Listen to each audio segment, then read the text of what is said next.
Remember in the Angola episode I mentioned how I went to Denmark one time and bought a sandwich that was $21? Well, this was that sandwich and my reaction was like, $21?! Oh, this better be the best sandwich I've ever had in my life.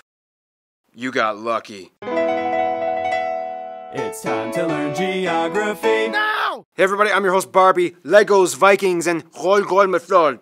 We got a lot to cover, so let's jump in.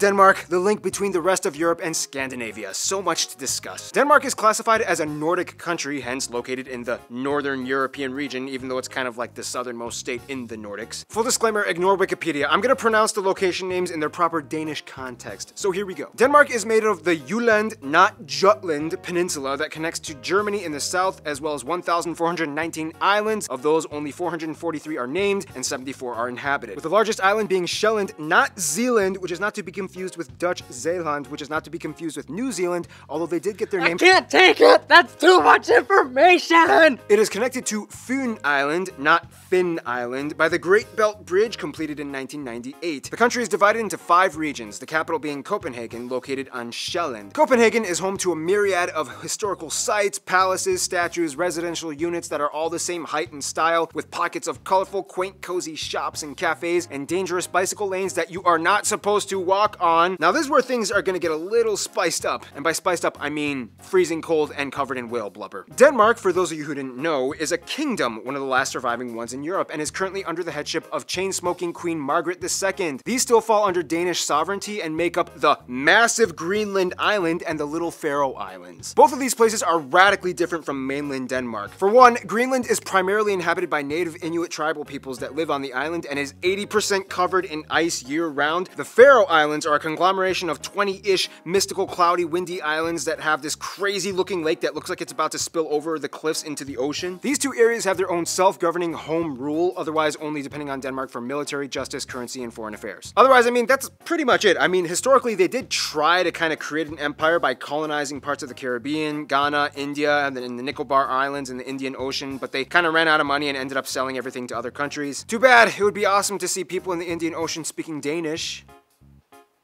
Nonetheless, mainland Denmark is kind of like a fast-moving economic machine. Let's talk about how. Now, when it comes to land makeup, Denmark is pretty flat. I mean, the highest point, Møllehøj, is only about 170 meters tall and it looks like this. Otherwise, only about 13% of the country is forested, including the tree plantations, and the rest is pretty much used for agriculture that can produce enough food to feed about 15 million people. It's about 3 times the size of their entire population. Good for you, Denmark. But one thing Denmark is actually famous for growing is non-produce plants like grass, fodder, and Christmas trees. The highly sought-after Danish Nordmann fir has been classified as the Rolls-Royce of Christmas trees, and every year investors from Germany, the Netherlands, and even the UK jump in at the end of November and grab whatever they can before it's gone. Now, one thing you need to know is that like many other areas in the Nordic region, Denmark's weather can be quite dreary. First of all, Denmark is the only Nordic country that doesn't really get a lot of snow. Denmark is kind of like the mud pit located below the jet stream blocked by Norway and the UK. This means that even though it gets really cold, pressure systems rarely cause snow. This is also pretty much why everybody dresses like a J. Crew fall fashion line model on the streets. If you're gonna get wet and freezing, you may as well look good while doing it. Otherwise, yeah, I mean, pretty much the rest of Denmark is just rolling green plains with sandy beaches and quirky little islands that people like to hop over for camping trips in the summer. If we were gonna talk about Greenland and the Faroe Islands, we would get a radically different story of mind-boggling, captivating cliffs, bluffs, sea stacks, glaciers, fissures, icebergs, and mountains. If you don't know what a Mulan is, it's not this, but this. This Mulan is large enough to swallow a school bus. But we'll have to save that for another video that'll come out in 9,374 years. In the meantime, let's talk about the people. Now this is gonna get really fun. Denmark's people are really unique in their cultural, historical, and postmodern upbringing. First of all, the country has about 5.7 million people and is one of the highest taxed countries in the world. About 89% of the country identifies as ethnically Danish, about 11% are others. Some of the largest groups in the other category being the Polish, Germans, Turkish, Romanians, Iraqis, and Afghans. Now when it comes to Danish culture, there's a lot behind it, but in a nutshell, Vikings. Vikings pretty much had their start in what is now present-day Denmark, and whom pretty much dominated all of the Nordic regions as far as Newfoundland and Canada to Estonia, which is why most of the Nordic states and regions can pretty much understand each other when they talk. Danes, Swedes, Norwegians, and Icelanders can generally understand each other as they have the same basic linguistic structure. Sure, there are subtle discrepancies, but overall they can kind of get by conversationally.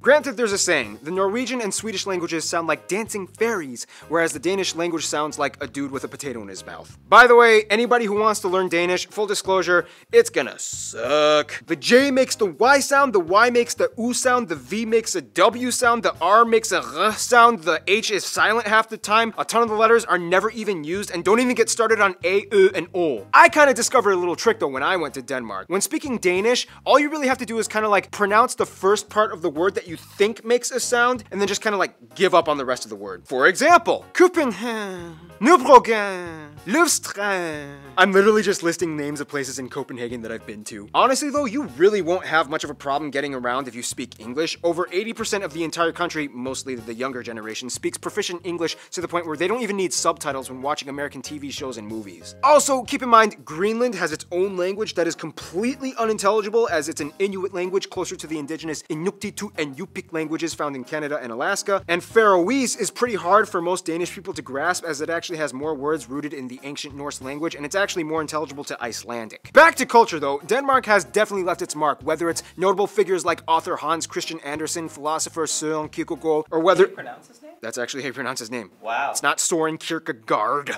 It's or whether it be the invention of the loudspeaker, or Legos, or their love of handball, their impeccable architecture, love of cuisine. Noma in Copenhagen, by the way, being voted the best restaurant in the world with plates that feature live ants and moss. If you're really gonna get a feel for Danish culture though, you kind of have to know about janteloven and hygge. The funny thing is, Danes are kind of brought up in a social mindset that is kind of integrated into their subconscious, known as janteloven, which kind of translates to something like, you are not better than the crowd, which I know sounds kind of depressing, but it's really trying to instill a sense of equality and communal cooperation. Hygge translates to something like spend good times with friends and family, and it's like a cozy thing. Of course, Denmark is known for being ranked one of the happiest overall countries, even though they are also kind of one of the highest ranked consumers of antidepressants as well. But hey, they still pull off everyday life looking oh so good, even if it's during one of those really loud annual emergency drills. Okay, Christine, explain what's happening right now. Denmark is testing the sirens for warfare. Yeah, when we're being attacked by the Germans again. I'm scared. I'm really, really scared right now. Let's run to the security basement. The Germans are coming! Speaking of Germans. Now, we all know that one person we're all kind of jealous of because they're kind of rich, well-adjusted, and have a ton of friends, and they're like kind of good-looking.